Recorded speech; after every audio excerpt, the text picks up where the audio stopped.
Dans cette synthèse, on parle de l'habitant divin qui nous guide de l'intérieur, que l'on soit conscient ou non de sa présence. Cet habitant divin n'est jamais offensé par notre révolte, il a l'amour d'une mère et la patience d'un enseignant.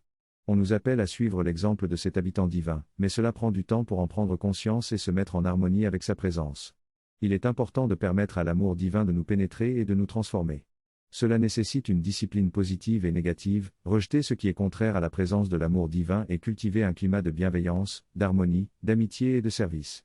L'amour est la clé pour ouvrir les portes du divin en nous. Même si notre esprit est ignorant et notre vital impulsif, tant qu'il reste un élément d'amour en nous, il y a une forte possibilité de changement. La sincérité joue un rôle essentiel dans la prise de décision basée sur l'amour divin et l'offrande de notre corps en tant qu'instrument.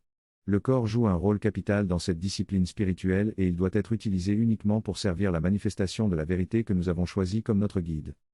De nos jours, nous reconnaissons de plus en plus l'importance du corps, tant à l'est qu'à l'ouest, grâce à de nombreuses recherches sur son fonctionnement. Nous découvrons le potentiel du corps et devons le mettre au service du divin, ce qui nécessite une certaine persévérance face aux hauts et aux bas, aux succès et aux échecs. Cependant, si l'on est sincère et que l'on s'engage dans la bonne direction, tout dans la vie devient un signe et prend une signification différente. Le chemin est long et parfois on est tenté d'abandonner, mais on réalise rapidement qu'une fois que l'âme a fait son choix et que l'on a suivi cette direction, il n'y a pas de retour en arrière possible. Pour encourager ceux qui traversent des épreuves et doutent de la réalité de tout cela, on leur rappelle que la nuit ne dure pas pour toujours et que chaque souffrance est un moyen de purification et de révélation des vérités supérieures. On invite également à écouter la voix du silence, qui se manifeste par des intuitions muettes, et à cultiver l'amour intérieur même lorsque celui-ci ne descend pas d'en haut. Malgré les obstacles et les éléments anti-divins présents dans l'univers, l'amour trouve toujours un moyen de s'exprimer et de se manifester dans chaque être. En fin de compte, il est important de se rappeler que chacun de nous a en lui la potentialité de l'amour et une présence divine à éveiller. En offrant le sacrifice suprême, l'être divin s'offre entièrement pour sauver la création et se manifeste ainsi à tous les niveaux. La synthèse de cet extrait est centrée sur deux idées principales, la fragilité de l'homme et le pouvoir transformateur de l'humiliation. L'homme est considéré comme la créature la plus élevée, mais également la plus fragile.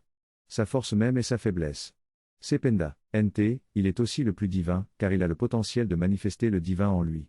La condition essentielle pour cela est l'humilité.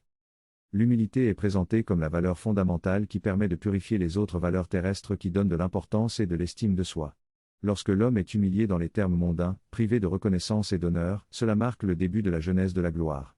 L'humiliation est considérée comme un moment d'éveil où l'on réalise que tout ce que l'on pensait de soi-même est faux, que sa force et son ego ne tiennent pas.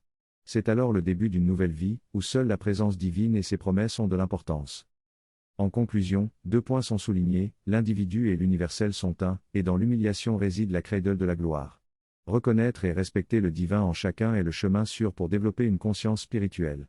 Le texte se termine en annonçant que la prochaine fois, le sujet abordé sera quel est le travail le plus utile ?